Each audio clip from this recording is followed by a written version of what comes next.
Hey everyone, welcome back to the Super Easy English Podcast, your place to practice real English in a simple, clear, and useful way. I'm Marcus, and as always, I'm here with my amazing co-host, Gabby. Gabby, how are you today? Hey, Marcus. Hey, everyone. I'm doing really well today. I'm feeling calm, focused, and honestly, very excited about this episode. What about you? I'm doing great too. And I think today's topic is one of those topics that can really make people stop and think. Because sometimes the problem is not that people are lazy, it's not that they are not smart, and it's not even that they do not want to learn English. The real problem is that they are studying in a way that does not connect to real life. That is so true. Many learners spend months, sometimes years, studying English, but they still feel stuck. They know some grammar, they know many words, they recognize a lot when they read, but when it is time to speak, listen, or express a real idea, everything feels difficult.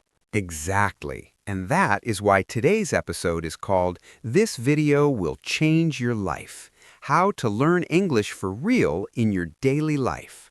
I love that title because it is strong, but it is also honest. Learning English for real can change your life.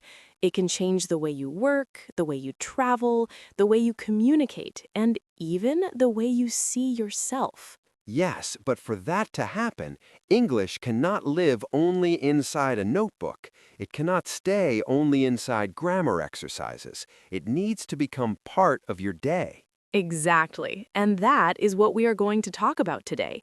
Not how to study harder, not how to be perfect, but how to learn English in a real, natural, and practical way through your daily life. So let's start with a simple question. Why do so many people study English and still feel like they are not moving forward? I think one big reason is this. They treat English like a school subject, not like a living language. That's such an important point, Gabby. Yes, they wait for the perfect time to study. They open a grammar book, they memorize long vocabulary lists, they do exercises, but then they close the book and go back to living their whole life in Portuguese. So English becomes something separate. Exactly. It becomes something distant, something academic, something that belongs to study time only. And when English stays separate from life, it is hard for the brain to treat it as something real. Right. Your brain learns faster when language is connected to meaning, emotion, routine, and repetition. That is the key. Meaning, emotion, routine, and repetition. Let's think about this in a simple way. Imagine two learners. Okay, Learner A studies English 2 times a week for 1 hour.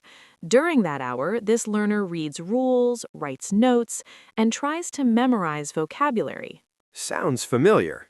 Very familiar. And what about learner B? Learner B also studies, but in a different way. This learner listens to a short podcast while making coffee, says a few sentences in English in the morning, reads simple content during lunch, tries to think in English during daily tasks, watches short videos in English at night. Not perfectly, not for hours, but consistently. And over time, learner B usually becomes much more comfortable with the language. Exactly, because English is not only something learner B studies, it becomes something learner B lives. That difference is huge. English has to become part of your life. Yes, and that brings us to the first big idea of today's episode. If you want to learn English for real, you need to stop seeing it as a separate task and start connecting it to your real life.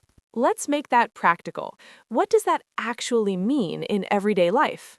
It means small things, very small things. For example, when you wake up, you can say simple sentences in English about your morning. Like, I'm still sleepy. I need coffee. Today is busy. I have a lot to do. Yes, those are simple sentences, but they are real. They belong to your life. And that makes them easier to remember. Exactly, because you are not learning random English, you are learning your English. That's powerful. Your English. Yes, English connected to your routines, your emotions, your plans, your reality. I think that is where many learners get lost. They learn words that are technically useful, but not immediately useful for their own lives.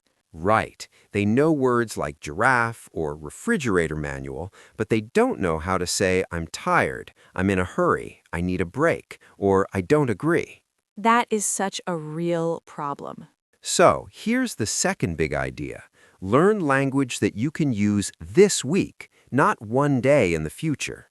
I love that. This week, not one day in the future. Yes, when English feels useful right now, motivation changes, practice becomes lighter, the brain pays more attention. So instead of asking, what should I study next, maybe the better question is, what do I want to say in my life this week? Exactly. That question changes everything. Let's give some examples. Sure, if this week you are tired, stressed, and very busy, maybe your English should include phrases like, I'm exhausted, I need to focus, I'm running late, I'm trying to stay calm, I'll do it later. If this week you are talking to people more, maybe your phrases are, how was your day? That sounds great. I get what you mean. I'm not sure. Can you repeat that?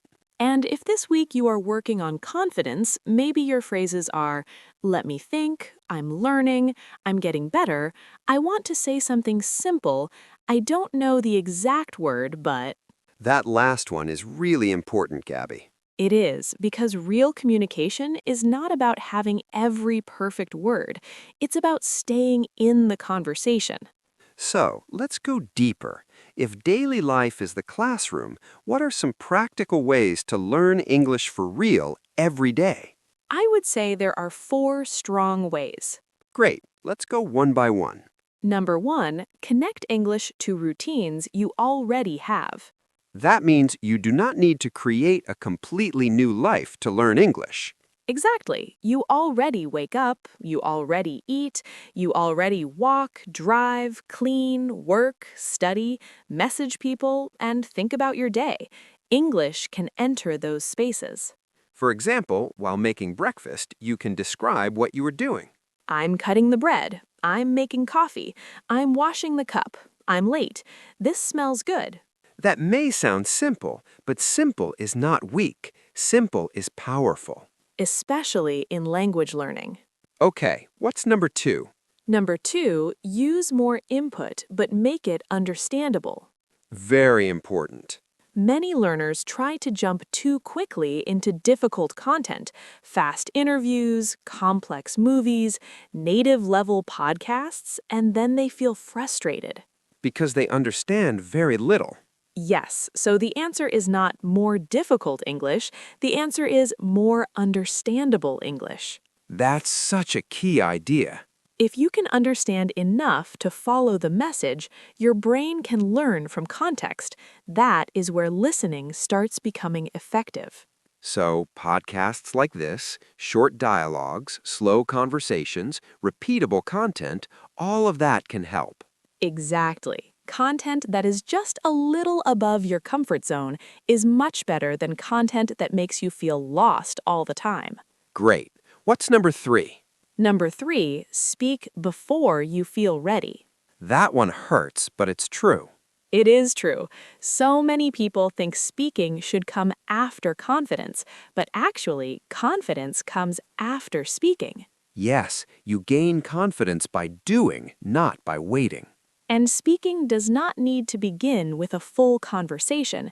You can start alone. You can repeat phrases, answer simple questions, talk to yourself, describe your day, shadow short audio clips. So, speaking practice can start in private, in a safe way.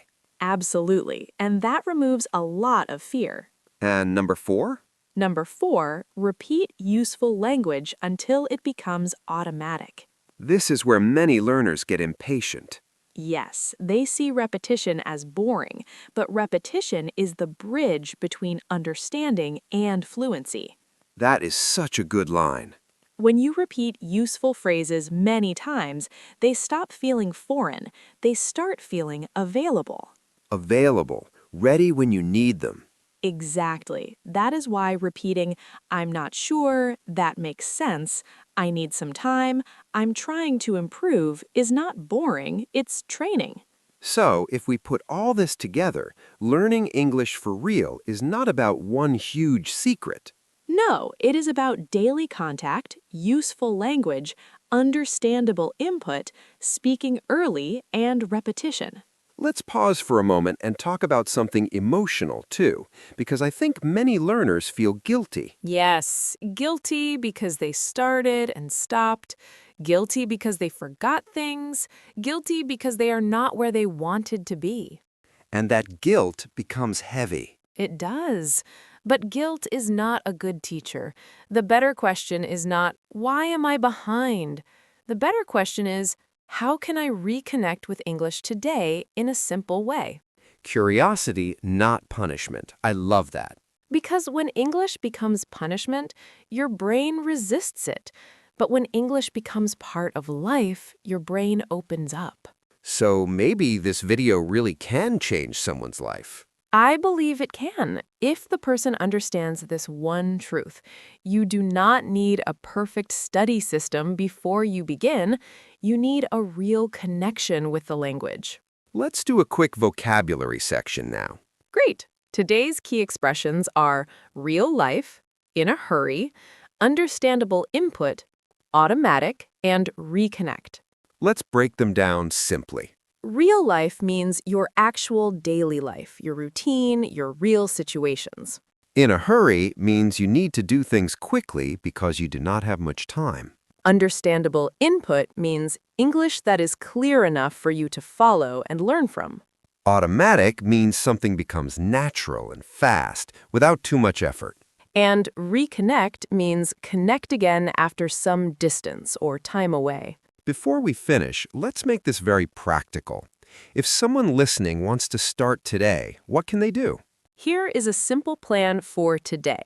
Listen to 5 minutes of clear English, say 5 sentences about your real day, choose 3 useful phrases and repeat them out loud, and use one of those phrases in a real moment if you can. That is such a healthier place to start. Yes, not perfect, not extreme, just real.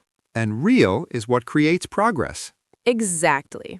So if you are listening right now, remember this. English becomes powerful when it becomes part of your life. Not only your notebook, not only your class, your life. Now, tell us in the comments, what is one simple thing you can do in English today? Maybe one sentence you can say, one phrase you can repeat, or one moment when you can use English in real life. And if this episode helped you, follow the Super Easy English podcast for more simple and practical English you can use in real life.